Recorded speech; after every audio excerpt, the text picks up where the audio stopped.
Okay, for the whiskers, I just planted the guides in each whisker hole. and then, you know, oh, if this happens,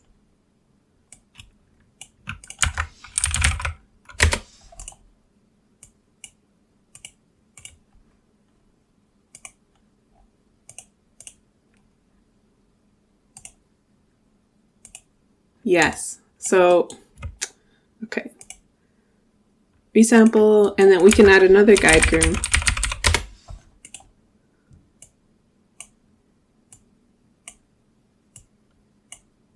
Here. Now I can keep doing my thing. You know, maybe I go back here and plant guides.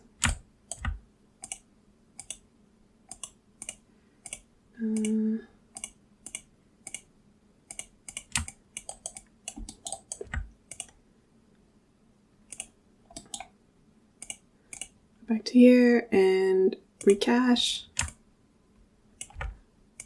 and cut.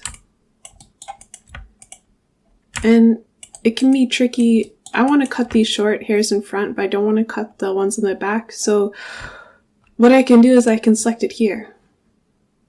If I click this and select these and hit enter, you can kind of see they're orange and slightly highlighted. So now if I cut this, I'm masking out the back groom, and that's a way that you can isolate hair and not affect the others. And then in the end, I had something that looked like this. And after a certain point, I turned off mirroring, and I used another guide groom just to sort of make it more asymmetrical. And something that's different with this, with the whiskers, is that, oh, here, sorry. So with the whiskers, I want it to render a hair per guide. I don't actually want to generate any fur. I want it to be exactly where that guide is in the little whisker indent. So what you do is you just click this render guides checkbox here, and it will turn off all these other options. If I uncheck this, I don't know what's going to happen. There we go. You can see that's what it looks like without that checked. And for the eyelashes, right, the eyelashes. Okay, so what I did was I extruded guides along the surface, and just because it's a bit easier to do that way than to plant a bunch of eyelash guides and have them all be nice, especially in such a small, tight area. Okay, so what you can do is, if you take a blast node and change this to edges, you can select a loop along the eye line that you would like. If you click and then shift or just hold A, you could sort of see where the loop is, or you could also just do a middle click and it'll select the entire loop. Let's see, what do we want here? Something like that, and then maybe I'll just get rid of all of this.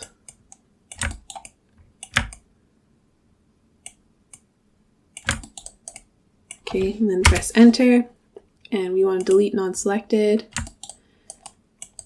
And with this, if I turn on point order, you can see that we've got 4 and then 40, 20.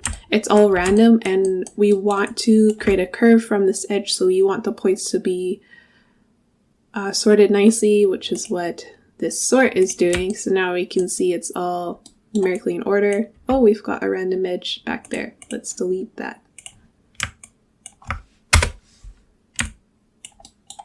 that's better.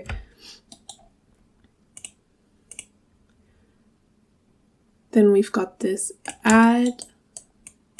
You can see it's created this curve here, and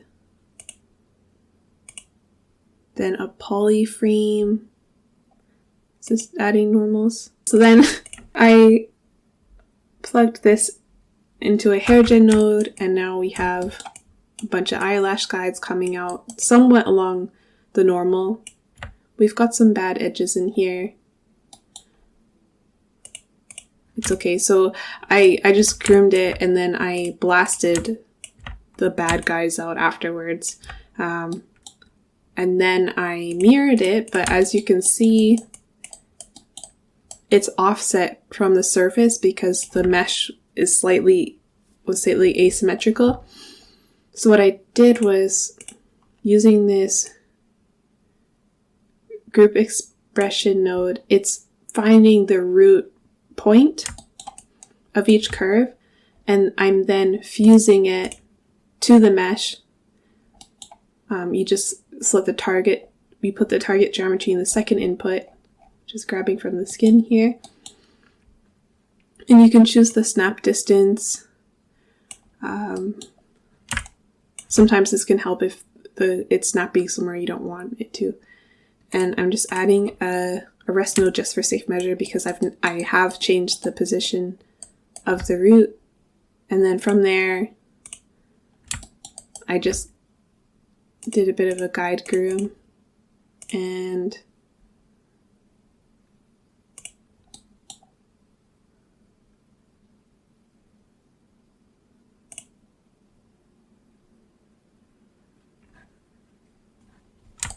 these are the eyelashes.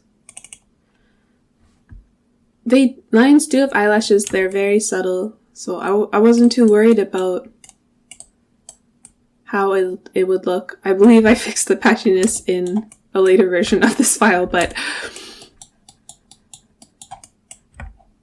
so what I did was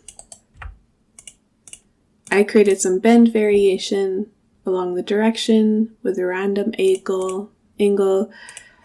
I changed the length and then added another bend to help sweep them up.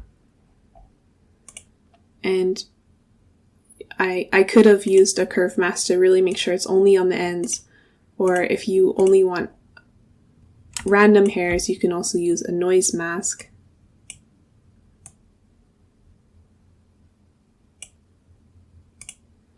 And it can create some really natural lashes that way by adding lots of variation.